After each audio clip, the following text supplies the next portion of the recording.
Hi, good afternoon, everyone. It's my privilege to welcome Naveen Narayanan. And before I get into introducing Naveen, I think just a wee bit about myself. My name is Anirudh Sen. I am the Chief Business Officer representing Women in Technology, or WiT Ace, as it's better known. My own background is that of an HR professional, more than 28 years of HR experience before I decided to get into the diversity and inclusion space. So, Naveen, a very, very warm welcome to you on behalf of WiT Ace. And, you have amongst the most impressive, for want of a better word, resumes that I've come across in recent times. And, the fact that I'm not looking at anything and being able to speak about it is really credit to what you've achieved. So for the benefit of our viewers, Naveen, a bit like myself, is also an HR professional, but there are many other additional points. He's a board advisor, which means he advises several boards. So that's his second facet. He's a public speaker, so we should all look forward to a very, very good session. He's an author and a writer, a philanthropist who runs an NGO. And it's not any small NGO. He looks after at least 150 girl children who, I believe, Naveen, and while you have not sort of written them, I'm sure they come from the more, deprived and marginalized sections of our society. So, thanks to you, and, what a wonderful job that you're doing. In recent times, 2020, for all of us, I think has been a tumultuous year in more ways than one.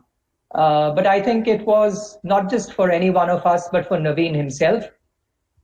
His father, who has a very spiritual bent of mind and is closely associated as a full-time volunteer with the Ramakrishna Mission.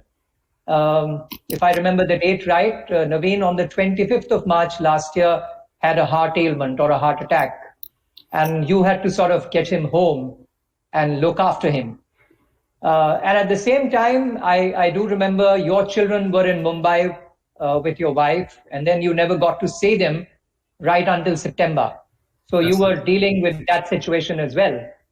And in the midst of all of this, you got feedback from these children who you look after, that most of their, parents who are just daily wage earners, laborers and whatever else, they might be doing, they didn't even have, food for more than a couple of days. And that's when you sort of got yourself into action and, you did what you did.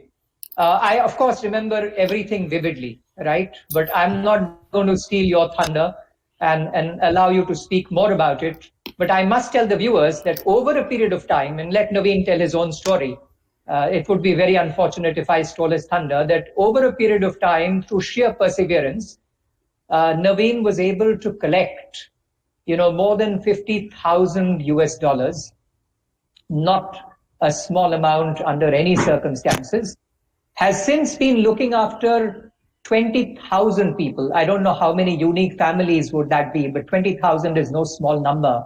He has built up a team of 40 volunteers and has got monies from 1,000 unique donors. Naveen is somebody who is, uniquely interested in the Indian philosophy, the Hindu mythology. The only thing is he's given it a modern twist. So Naveen, like I said, yesterday when we briefly spoke, I said, I was having goosebumps, speaking to you for the first time. And like I said, I too am a reasonably confident public speaker, so I could keep speaking about you. But I'd rather leave that, to you. So Naveen, a very, very warm welcome, and indeed kudos for all that you have been doing for the society at large. And we must hear more in detail about your book. So for the viewers and for their benefit, Naveen's actually going to walk us through a presentation. And once he does that, and I, of course, like all of you, will be listening to him with rapt attention. And once Naveen is done with his session, that's when we'll get in and start asking questions. So Naveen, sorry to have hogged the limelight. But now over to you, and it's entirely your field. Over to you. A very warm welcome. Thank you very much for that introduction. I mean, I couldn't, I guess somebody who knows me for 20 years as well may not know me at that much detail. So in less than 12 hours, I think you've done a lot of digging and research, but life has been kind. So thank you very much for that. Absolutely, yes, I did write my first book as well. So in case you get a chance to pick it up, it's called Inner Silence. I'm actually trying to get my presentation up. Are you able to see any presentation? No, not as yet. Okay.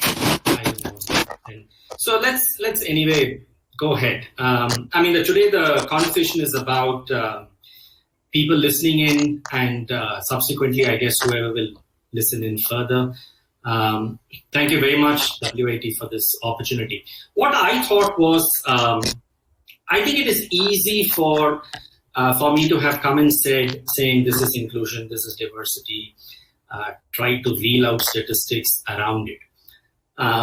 One of my favorite stories that I often say, and maybe some friends on this conversation would get bored of me repeating it, but I love to say the story of the centipede, which there was a centipede in the forest which had arthritis. And even with 2 feet, you know that arthritis is painful. And then there was a wise owl that went by and said, "Hey, centipede, why are you struggling so much? If you became a swan, right, all your pain will vanish," right? Like every other wise owl advice that you get. So the centipede said, "Oh, really? Okay, tell me how." And the wise owl said, "Well, if I knew it, then I probably would have been, I would have done it myself or told many others." So our problem is not that we don't know what is right and wrong. We don't know. It's not like, I mean, I'd be foolish to assume that people listening to this or otherwise don't know what is equality, inequality, or inclusion and exclusion and things like that. Our problem that is there is we don't know how to act it. And that is where I want to delve in to say, what is stopping you from it? My view that is there is, and again, it's a bit of a philosophical view as well, to say that we are all somewhere trapped in a jail, right? And let's go through some theories around it. So imagine a red rose, right? Favorite today. I'm sure many of the women got a red rose. Imagine a red rose. Now, when you actually see an image, the same image that you're seeing now on the screen as well of the two of us, what is actually happening to you, or the way we record information within us, is it is an inverted image that comes to you. Then it subsequently is colorless. And then it goes as an electrical impulse through the various synapses, hits your brain in a chemical reaction. And then after that is when neuroscience stops explaining it, and then philosophy takes over. Because that same red rose suddenly gives you various memories, images, feelings, and so on. You suddenly are reminded of a garden at home, you're reminded of your childhood, the first date who gave you a rose, and things like that. Now, what is interesting in this is that everything that we experience in this world is exactly like this. Inverted image, colorless, electric impulse, chemical reaction, and then it goes into a fuzz, which at least science is not able to explain. If you keep repeating this again and again and again, what happens is that it creates something called as a habit. Now, the way the neuroscience explains habit is like fusing of some of the neurons that happens, right? In a technology world, since most of you listening in are in a technology world, it is basically called a neural path. Now, as humankind, we are just absolutely trained always to push everything into a habit. We don't know, I mean, I'm going to give you a shocking statement that says that we are pushing things into a habit as much as like in the morning you wake up and brush your teeth. You don't think saying, am I putting the pace left to right or right to left, and do I start from this end or that end? We make it that unconscious. So the first startling fact that I will tell you, and I want you to hold on to some of these, is that we have a habit, all humankind have a habit of pushing everything into an unconscious pattern. Right? Now, the interesting thing that is there is, let's say you're driving on a road and somebody yells at you, or your boss yelled at you today or yesterday. Today, most likely they won't yell at you because it's a special day. But your boss yelled at you yesterday. You come back home, you run the tape, you run the tape, you run the tape 100 times. Why did he do this? Why did he do that? And so on and so forth. This sequence that I told you, reverse image, colorless, blah, blah, and so on. The mind does not know to distinguish between what is an actual event and an imagined event. So if you had, for example, the incident with the boss, a road rage, or you yelled at your child and then you went through a guilt trip, and I know that the favorite emotion of most career moms is guilt. What is actually happening is that when you run this tape in your head, this chemical reaction over time becomes a neural path and it becomes a habit. So guilt is a habit. Joy is a habit. Fear is a habit. I would say saying that if you go back to neurosciences, they say that 95% of what you do by the age of 30 is actually a habit. How you react, what you think, what you feel, what you experience, everything that you're going through is primarily a habit. Now, immediately your mind currently probably is thinking to saying, no, it can't be me, right? Because there is a sense to saying, I have free will, I have freedom, I have free choice. What rubbish is this that is being spoken about?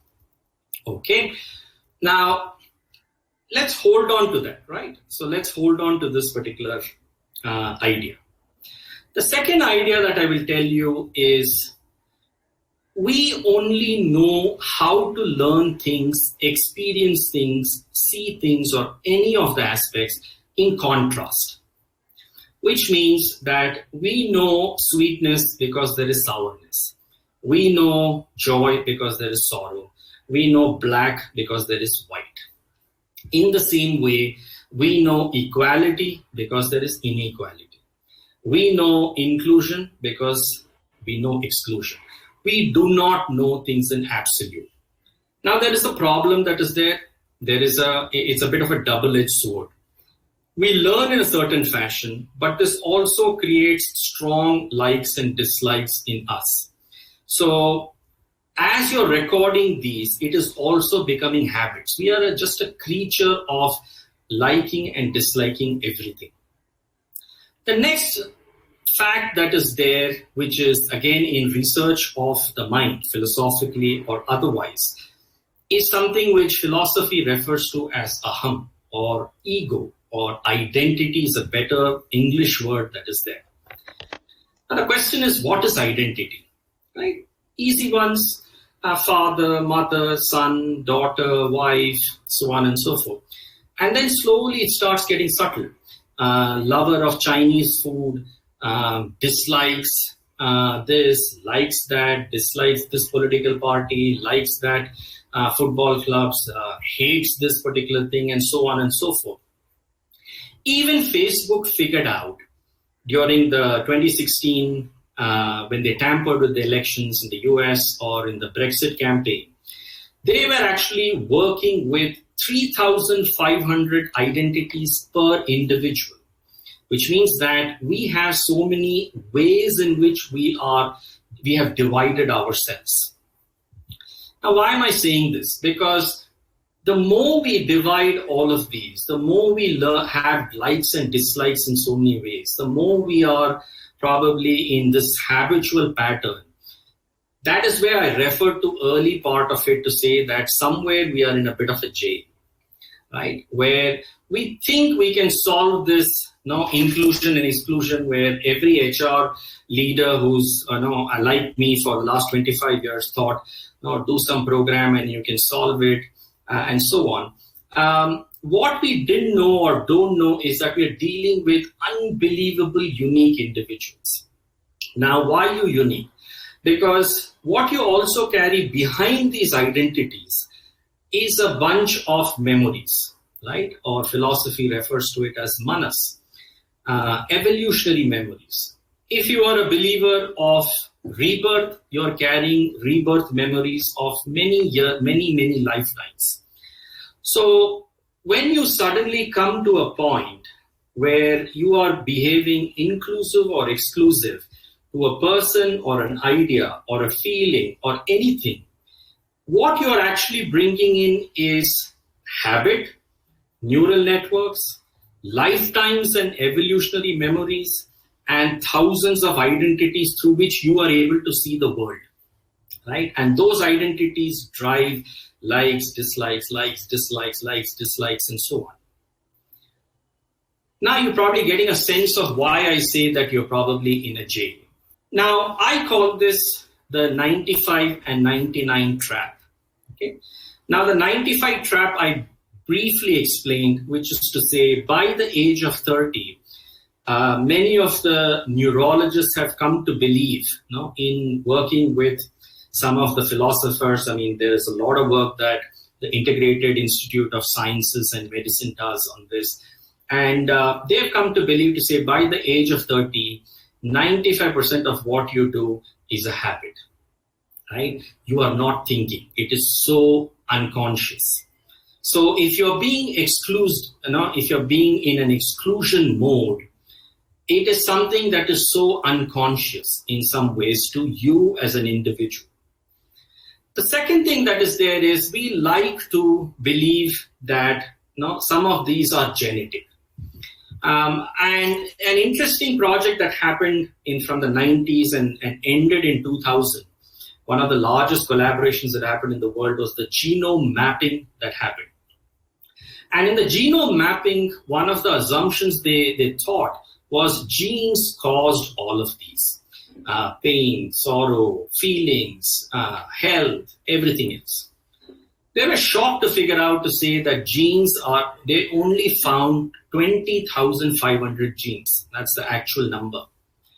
And they found that only 1% of what influences you from a genetic perspective is coming from all the hereditary that's there. The rest of the 99% is in you, which is all these layers that I said, the habits that you've created, if you believe in karma theory that you've created, identities that you've created, and so on and so forth. Right? So we have a 95 and a 99 problem. The last part of it you may think is, hey, come on. I mean, I'm an intelligent person. I went to this great college and that great college. One of the brainiest, I can get out of it. One of the things that is said about habits, any habit, right, that's there, is it is as tough to remove it like a heroin addiction, right? Neurologists kind of call it that way. Philosophy uses a very different analogy. It says that bad habits stick to you like Velcro. Good habits stick to you like Teflon. So if you are practicing knowingly or unknowingly exclusion in any form, trust me, it is like Velcro. And to change it, it is like a heroin addiction. So you know it, right? You know it intuitively, you know it from a knowledge perspective, right? It's a bit like, of course I know I have to exercise. Of course I know I have to eat healthy food. I know I should not smoke, blah, blah, blah, right? So I know a whole list of things to do. How many of us do it is the question. So our problem is not lack of knowledge. Our problem is what stops us from acting, right? Now, the reason why I'm going into detail into this jail that we are all in is primarily because of what stops us from doing that. Let's go to the next set of ideas, right? So if you've got this so far, I call the next set of things, which is called as happiness at 75,000 as a principle. A recent research and a regular research that happens, there's a happiness journal, set of happiness journals that kind of comes through. And they found that the current estimate is that at about $75,000 of annual income, your happiness starts to plateau, right? And after that, it is very incremental in terms of addition. So let's go backwards, which is work it on an envelope. It's about 3.5 lakhs per month in terms of a take-home salary, which probably is about a mid team leader, early executive kind of a person, probably has kids, a decent home, and things are settled, right? And things are settled.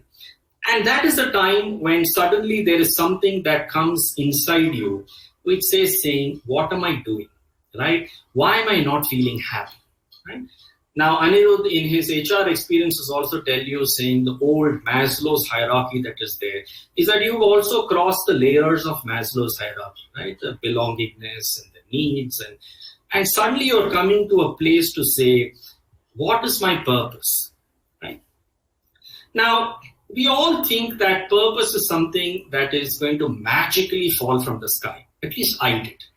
Right? And I thought saying that magically one day somebody will come and rescue me and put me in this some other place, and that is purpose. Absolutely foolish. Right? So the best story around it is probably in the Bhagavad Gita, which is the God himself advises his best friend and tells him 700 verses of the Gita. And after that, Arjuna did not go and become a monk. He actually went back, and the second half of the war is a lot more fierce because Arjuna fought like a fierce warrior, right? They won at the trajectory that the war was going on before the Gita. The Pandavas would have lost. And what changed after that is because he knew what to do. The purpose changed because Arjuna in the first 10 days was fighting for revenge and to be king. In the next 10 days, or the next 8 days to be precise, he was fighting for righteousness and the rule of law, right? You may say, oh, this sounds fuzzy, right? But let's go back to what the Lancet Journal of Medical Research says in 2018. They actually pointed out and looked at to saying when we are collective, collaborative, or inclusive in our behavior, the photonic energy that our body seems to send out is 500 times more than normal, right? When we are selfish. So somewhere when Arjuna's purpose moved from selfish to selfless, suddenly he gained a tremendous amount of energy. So somewhere you're getting an insight saying that exclusive behavior will make you now a lot more weaker. It'll probably make you a lot more insecure. It is going to drive you down the pit. Inclusive behavior, on the other hand, is probably actually going to make you energized and so on. Sounds good, right? You may say, okay, I'm still not convinced. Let's keep going and let me think these through. Which comes to some of the definitions in terms of what equality and equity mean. Now, I wish you had the pictures to see. But equality is where you give everybody the same opportunity, right? So if you imagine 3 people standing and at heights, and you give them all the same stool of the same height, that is deemed equality, which is an opportunity to be, which I've given you as an equal thing. Equity is where you actually try to change the heights of the stool so that they have a better chance to the same outcome. Okay, so I think a lot of conversations that we do are a lot on equality, which is to say, give everybody the same turf, and we assume that they will be able to do, and then we wonder after years and years, saying, be it in social programs or otherwise, why aren't we moving ahead in terms of any of these? The second interesting definition that I like, and I've used it for many years, is on inclusion and diversity. And I'll back this up later on with a story as well, so hold on to this idea. Inclusion is basically where you're invited to a party. Sorry, diversity is where you're invited to a party. Inclusion is where you're actually invited to dance.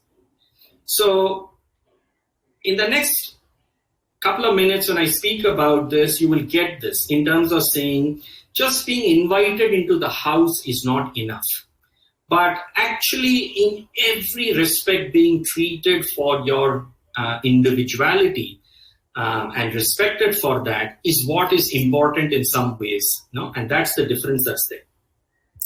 Now, as I was researching this, and sometimes we get too lost in the Western world of International Women's Day and so on, I have nothing against it. And we figure out to say, oh, it ran for about 100 years, 1910, 11 was when the first one was observed and so on.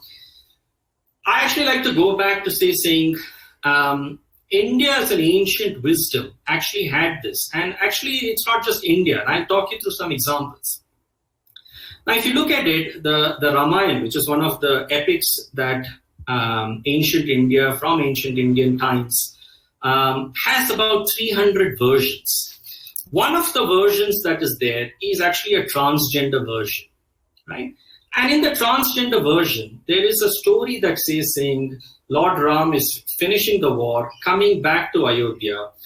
He's coming in his chariot. He's just going to enter Ayodhya, and he sees a bunch of transgenders, right?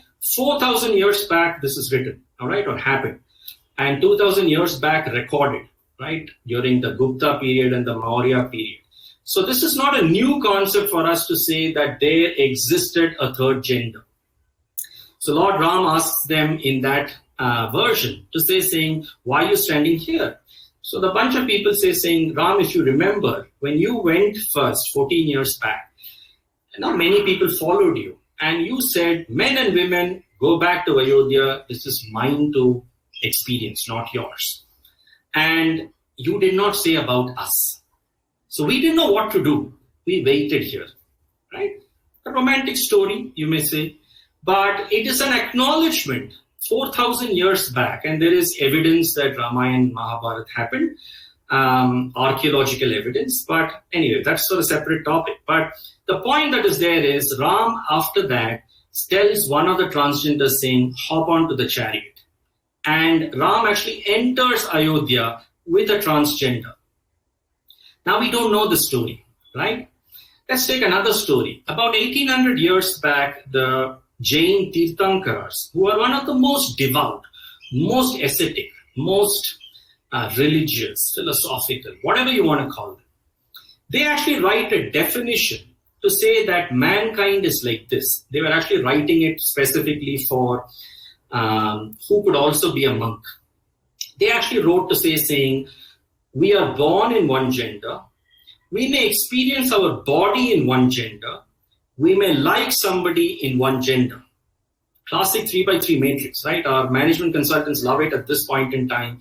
But 1800 years back, there was 3x3 matrix that existed, which said saying, I am a man.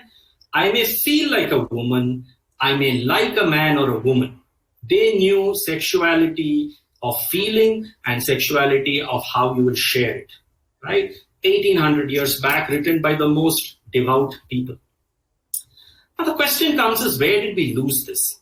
Manusmriti, right, which is one of the books that we still follow in many of our religious practices and societal norms that are there, written about 1700 years back. There is a chapter specifically on women's empowerment.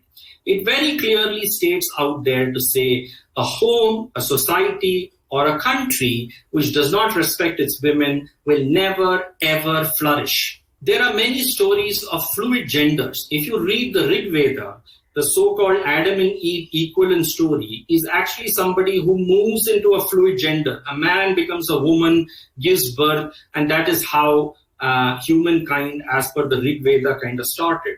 You may say, okay, this is Indian or ancient tradition.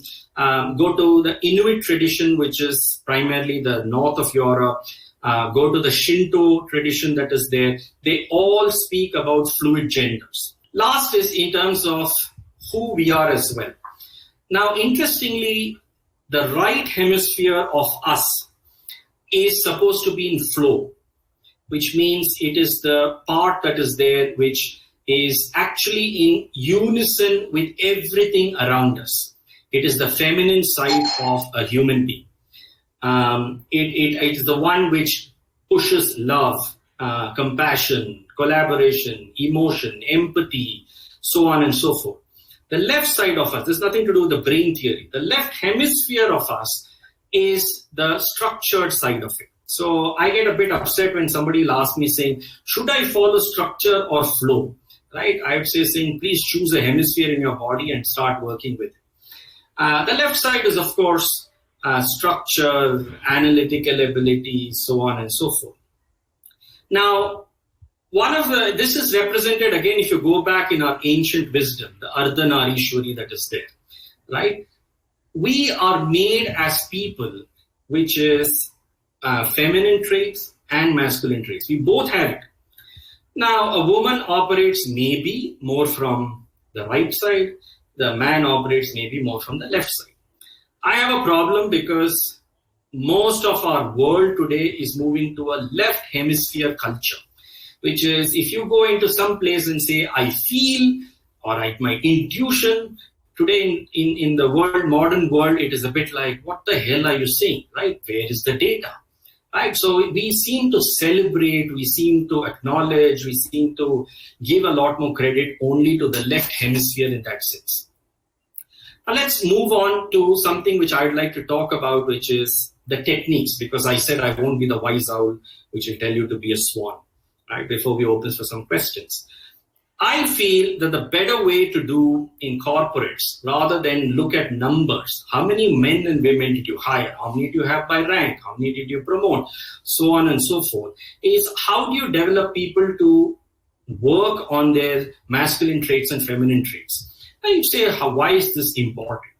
You'd find that leaders who have progressed in their lives, man or woman, doesn't matter, are people who have shown a combination of masculine and feminine traits. Go back to the book, which is Good to Great, Jim Collins. Level 5 leadership is execution and humility. Left hemisphere, right hemisphere. You would also find that EQ, IQ is also left hemisphere, right hemisphere. Empathy, flow, all is right hemisphere in that sense. Now the question comes to is how many of our organizations, or you yourself, why look for somebody to help you? You yourself, how many of you are actually looking at trying to balance these two, develop these two? I did an interesting research in one of my companies I wouldn't name, where we found after about a year of research on this theory, and it solidified to me personally, to say that we were hiring a lot of people for gender, but when we asked the women saying what makes you successful, they actually listed out everything of the left hemisphere. Now, we had to be successful with numerical ability, rational ability, this, that, and everything else, objectivity, and so on and so forth, which is back to the definition, which says you were invited to the party, but we won't allow you to dance, right, until you behave in a certain fashion, which is why I say that we've become a bit of a masculine culture rather than a feminine culture. The second thing that I would like you to take as a technique that is there is a combination of mind rehearsal and affirmations.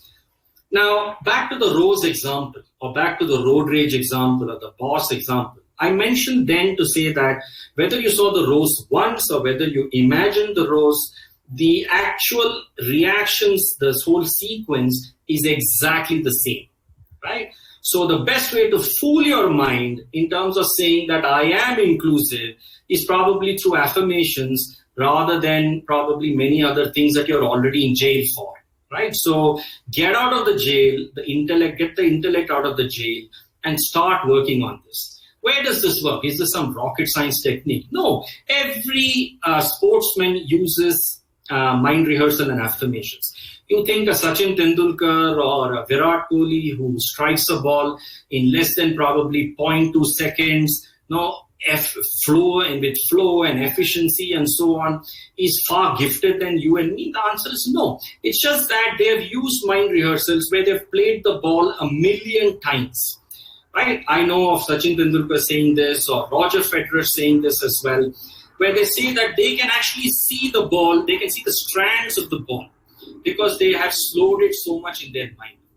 It's the best way to trick your mind. The second thing that is there is, I go back to philosophy, which is a technique used in the Kathopanishad, which is called Shreyas and Praise. What it means is that there are certain actions that are there which seem good now, but horrible later as a consequence, or which seem horrible now, but awesome later as a consequence. Let's take an example. Ask any kid, hey, do you like school? Right? I think the most consistent answer is, are you kidding me? Right? No. But we all know saying, not so great now, awesome later. Right? A favorite quote of mine from down south is that the taste of a gooseberry or the advice of an old parent also is like that. Sounds horrible now, awesome later. There are some things that we take decisions which are great now, right? Now, in the same inclusion-exclusion, we are constantly taking decisions. Decisions about people, feelings, ideas, including them in many ways or excluding them in many ways. And we are taking short-term decisions which looks good now, get on with it, and so on and so forth, versus something that will come to bite us later. Don't forget that as you keep making these decisions, your neural networks are hardening, right? And then later on, you can't go back to HR and say, now teach me how to get out of this jail, right? It doesn't work like that.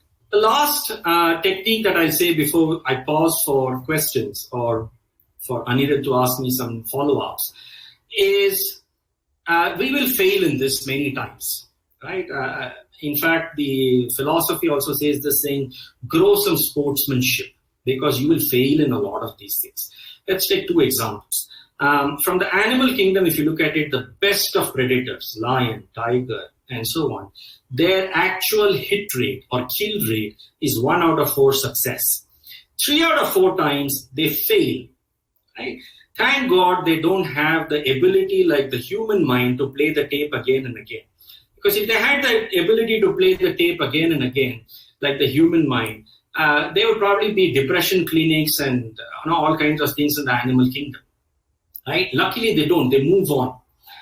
We don't, right? We have the ability to actually imagine. We use it for useless things.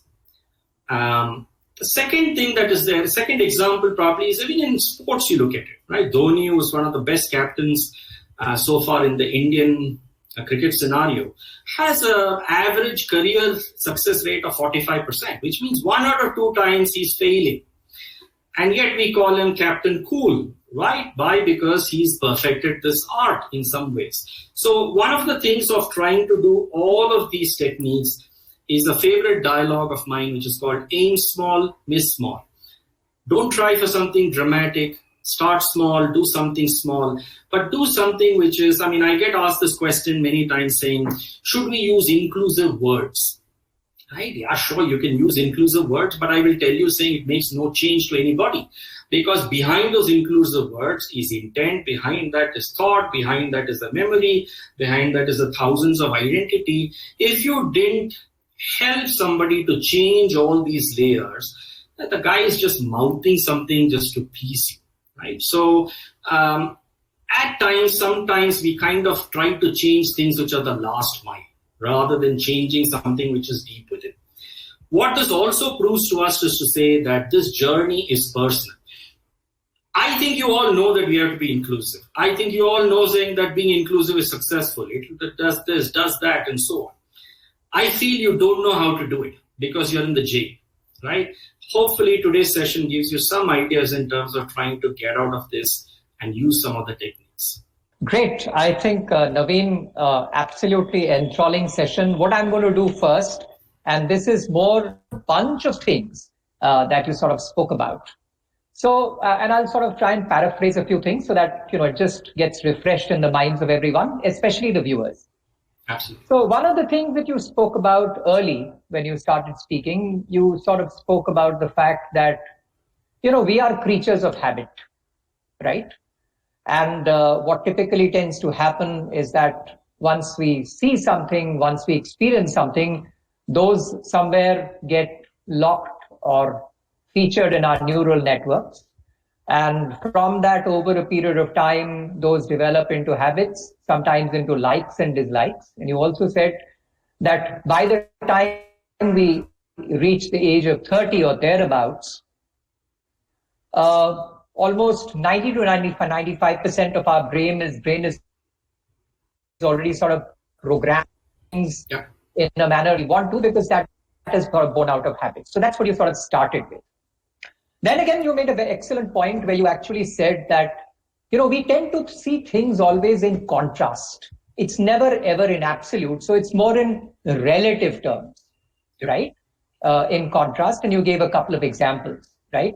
And in the context of that, you spoke about identity and you spoke about ego, right?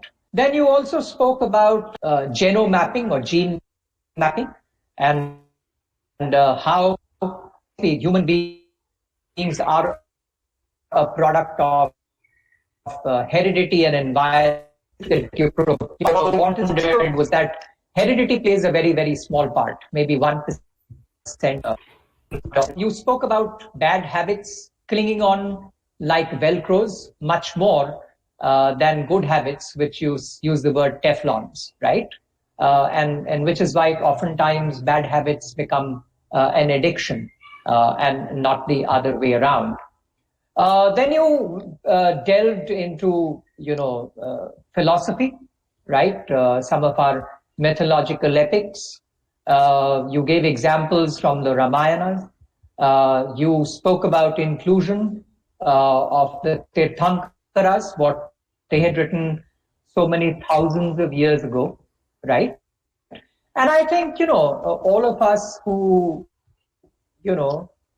quote unquote, can claim to be somewhat educated, have had some level of education, we do understand that both men and women have the other side in them.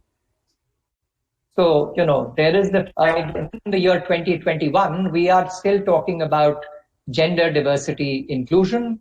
We are talking about stereotyping, right? And yet you went into examples which are there where you said, as an example in the book where you said level 5 traits and characteristics are also need to be well balanced. So just as important is execution, equally important is humility.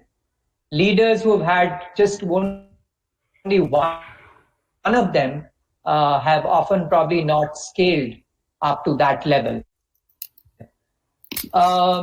You gave examples of, diversity and inclusion, saying, there was this company that you worked for where you went into successful ways.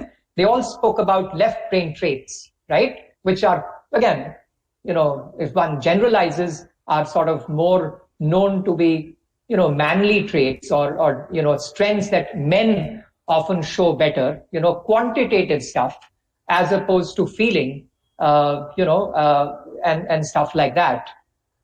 So, like I said, thankfully I have been listening, and if I had not, it would have been a struggle because there were so many things that you spoke about, and I haven't even come to an end. There are more stuff that you spoke about. You finally spoke about the animal kingdom and predators there, and you said thankfully they don't remember failures, because actually when they go out and hunt a prey, they fail 3 times out of 4. Imagine what would have happened had we had their kind of brains, right? Maybe we would have become more inclusive. Maybe we would have become inclusive faster. And of course, you spoke about the sporting arena, where it is well known.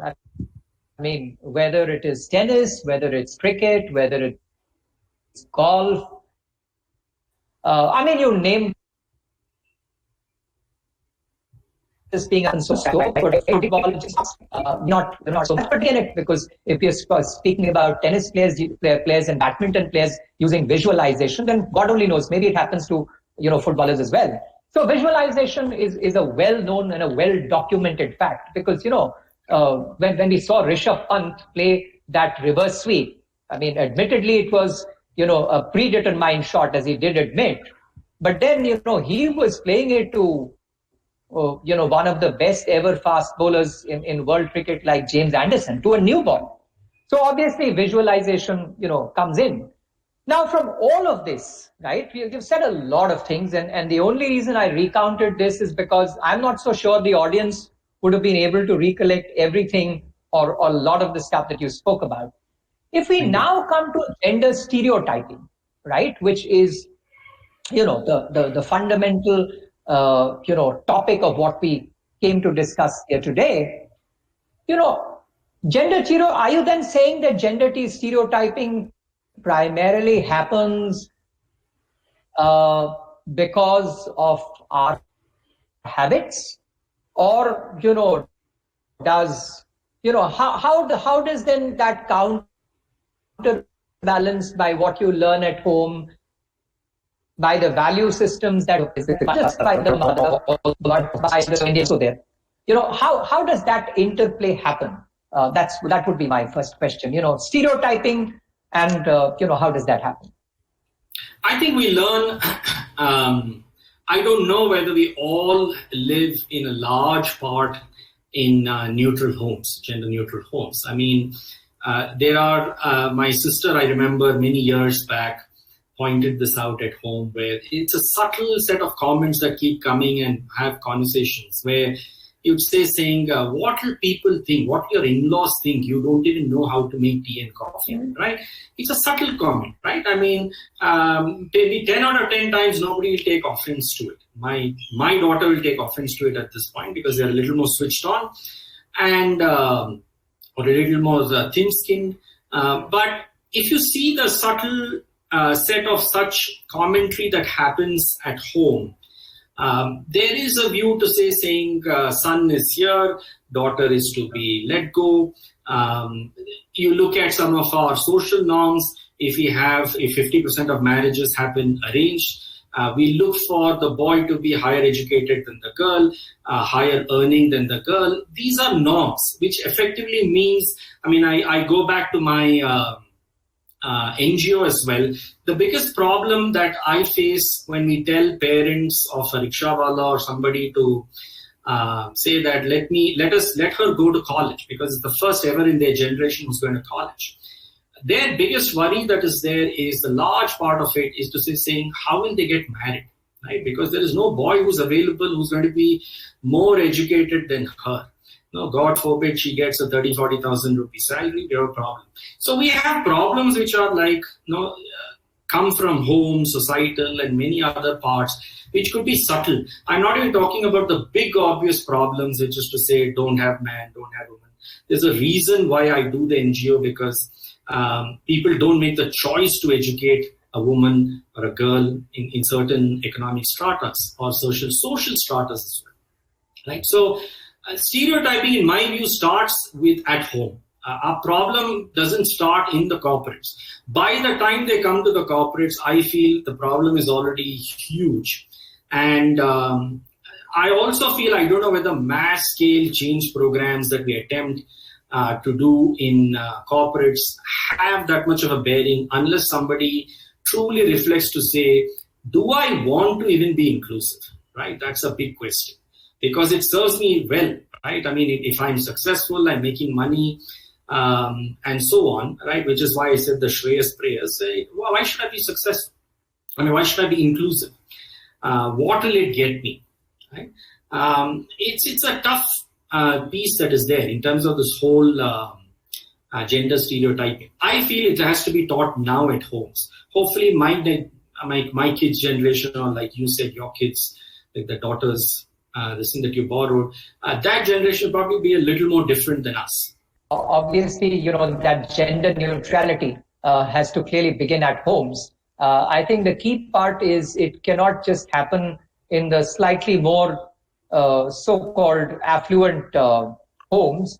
It probably, needs to start happening in the more marginalized sections of our society. And already there are great examples. The girl, and I'm sure you would have, read about her. She's the new Miss India World, having been ranked number 2 in the All India Beauty Contest. She's from Mumbai, and her father happens to be a rickshaw driver. So I mean, just so amazing stuff are actually change. Actually, coming back to stereotyping, you spoke about you said it is more societal and less to do with genes and genome and heredity. And yet men behave in the way that they do. Started role started out in the nomadic society where somebody had to go out and get the food, and because one gender was deemed to be a little more stronger, taller, muscular, they actually went out and hunted for the food, and came back home. And I read a bit, and it appears that in the absolute nomadic society, the difference really between men and women in terms of where they stood in the societal order, the kind of power that they wielded, or the kind of jobs that they did were not so different. But with the advent of agriculture and the advent of the progress in the civilization, as people started forming small colonies and societies and started living together, and the family came into being, somewhere the importance of looking after children suddenly became an important thing, and somewhere along the way that role got allocated to women. So the question is, I wanted to get your take, because you said much of this, what we see in terms of the habits that are shown, what we how humans behave, or the so-called power play difference between men and women, or the fact that you're still talking about gender diversity because women are seen as the quote unquote as the the gender who need to be sort of taken care of. What has outside of what you said, the habit formation? Right. I didn't get all the parts, but I'll attempt to answer what I got. See, I feel that it is somewhere, I guess, over the decades and centuries, we've, like you rightly said, in evolution, we've kind of made it a bit of a human-made problem, right? I personally don't believe women need help in any of the aspects. As long as we get out of the way, I think they know exactly what to do. I also have stretched that particular example to saying that these bold, courageous conversations need to happen at home. Men also need to learn how to be, how to tap into their feminine nature just to be better leaders. Right. So this is not about the minute you frame it as I, the man, has to help you, the woman, you again brought back the same thing of I am superior and hence I have to help you. I think my framing of it is to say, get out of the way and you better learn feminine nature. I think that is probably a better way to change some of the dialogues that could be there, because then we start learning balance and flow. Thank you for truly energizing it. And I would sort of leave our audience with the last two things that you said. You're actually saying that if you really want to pursue true gender diversity and inclusion, you're actually asking men to be supportive and get out of the way. Because you're saying women are absolutely and fully and completely capable of doing everything that a man can, simply because, as we both agreed during our chat, that, both have the other side. I mean, men do have a feminine side and women do have a masculine side. Women can do quantitative stuff as good as any man ever can or ever could, and so on and so forth. So therefore, what you're saying is, men, get out of the way, be supportive. Don't go and say that, do you need my support? And second, also asking men to experience their feminine side. So I think those were the two takeaways that I had from you. Thank you so much for an enthralling and energizing session. Thank you very, very much for being here for WiT. Thank you very much. Thank you everyone for listening. Thanks a lot. Pleasure having you on the session.